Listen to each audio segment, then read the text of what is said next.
We came really close today, but we came up short. I spoke to the president just a little while ago, and I told him that the best thing I think to do is to pull this bill, and he agreed with that decision. I will not sugarcoat this. This is a disappointing day for us. Doing big things is hard. All of us, myself included, we will need time to reflect on how we got to this moment, what we could have done to do it better. But ultimately, this all kind of comes down to a choice. Are all of us willing to give a little to get something done? Are we willing to say yes to the good, to the very good, even if it's not the perfect? Because if we're willing to do that, we still have such an incredible opportunity in front of us. There remains so much that we can do to help improve people's lives, and we will.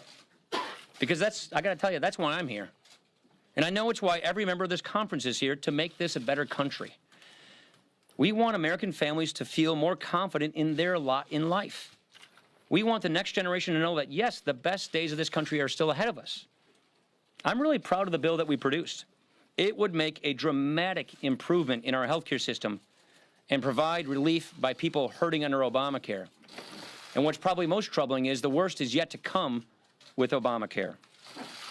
I'm also proud of the long, inclusive, member-driven process that we had. Any member who wanted to engage constructively, to offer ideas, to improve this bill, they could. And I want to thank so many members who helped make this bill better. A lot of our members put a lot of hard work into this. I also want to thank the president. I want to thank the vice president.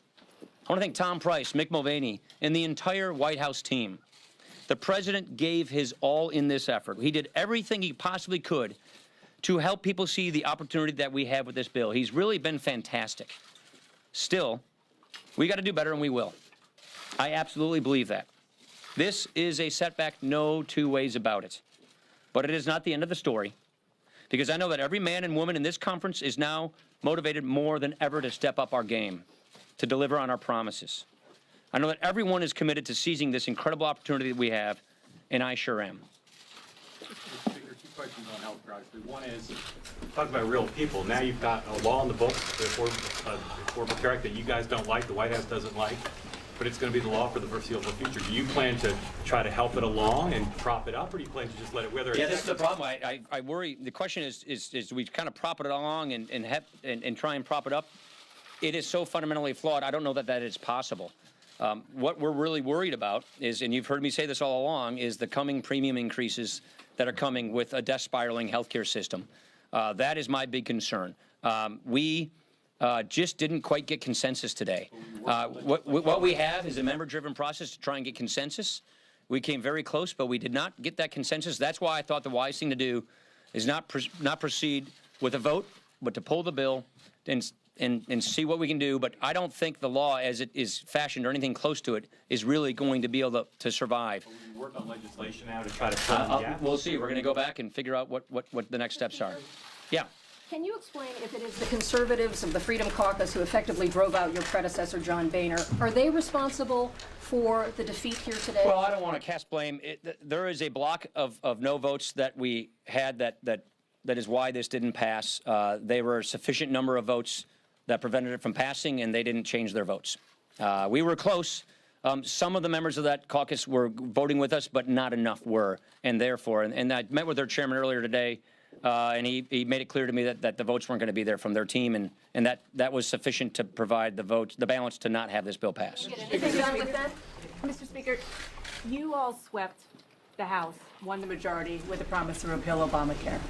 The majority in the Senate with a promise to repeal Obamacare. The White House with the promise to repeal Obamacare.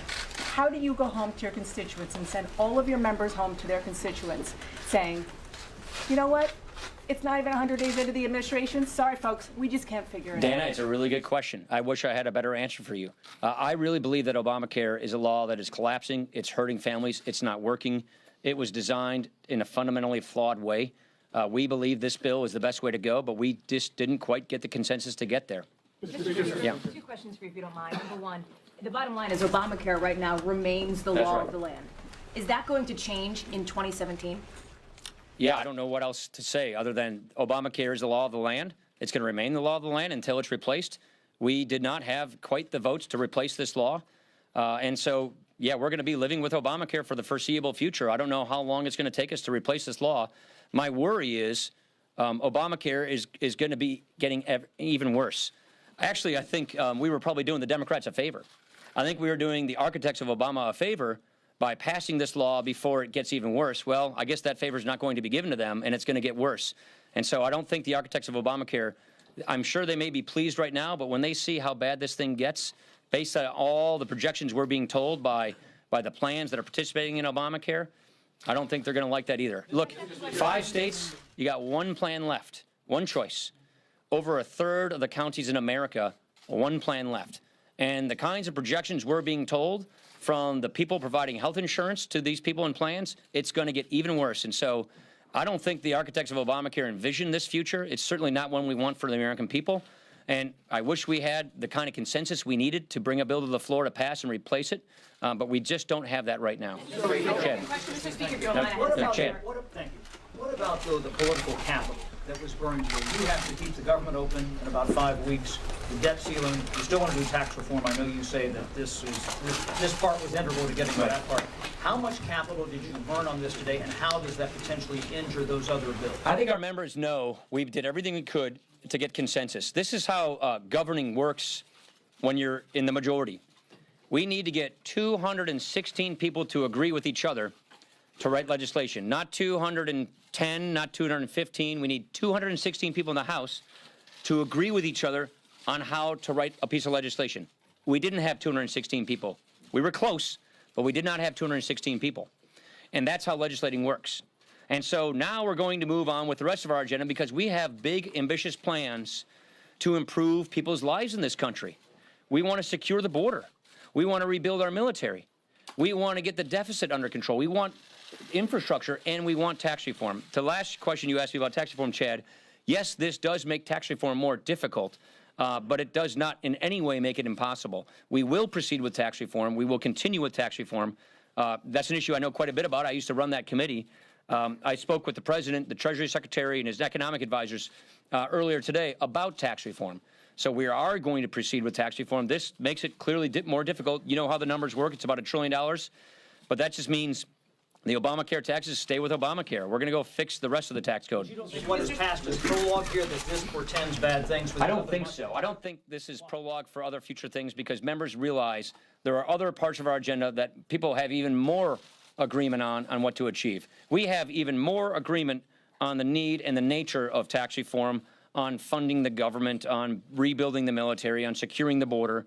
This issue had a big difference of opinion, not whether we should repeal and replace Obamacare, but just how we should replace it. And that is the growing pains of governing. We were a 10-year opposition party where being against things was easy to do. You just had to be against it.